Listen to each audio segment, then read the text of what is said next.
বউ, পরে ও বউ, উঠ উঠা দেখ, বাইরে আসমান ভাঙ্গা জ্যোৎস্না নামছে। আজকে ভরা পূর্ণিমা বউ, আমার লগে যাবি চাঁদ দেখতে। আসমান ছইরা থারার লাহান কত বড় চান উঠছে। তুই চুলের খোপা সাইডা দিয়া তোর খোলা চুলে জ্যোৎস্না মাখবি, আর আমি তোর মন ভৈরা দেখমু। তারপর তোর পিঠের লগে পিঠ ঠেকায়া আমি তোর কবিতা শোনামু।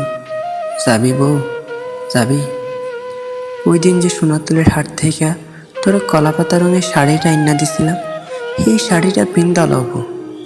কলাপাতা রঙের শাড়িতে তোর একেবারে পরীর মতন লাগে। আর অভিমান করে থাকিস না বউ, কুদ্দুর পর রাত পহাইয়া যাইব। এত সুন্দর রাইতে তুই অভিমান করে থাকিস না বউ, কইলাম তো। আর দেরি করে বাড়ি ফিরবো না। খাইল থেকে সন্ধান আমার লগে লগে ঘরে ফিরবো। আমার কি দোষ তুই ক? কঞ্চে থেকে বাড়ি ফিরনের সময় গফুর কাকা আমার ডাক্কা কইল, কাকির নাকি মাথার যন্ত্রণাটা বাইরে গেছে, তাহলে হাসপাতাল যাওয়ান লাগবো। আমি গফুর কাকার কথা কেমনে ফেলাই তুই ক আমারে? তুই না কইছিলি বউ, বাড়ি আউনের সময় তোর লেগা গুড়ের জিলাপি আনতে।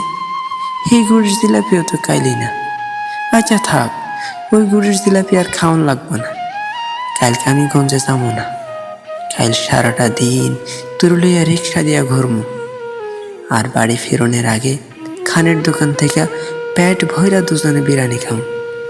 এইবার আর অভিমান করে তাকিস না তো বউ, রাত ফুরাইয়া যাইতেছে। চল চল, এখন চাঁদ দেখতে যাই। আসমান জুইরা কি সুন্দর চাঁদ উঠছে। আসমানের চাঁদটা ঠিক আমার বউয়ের মতন সুন্দর।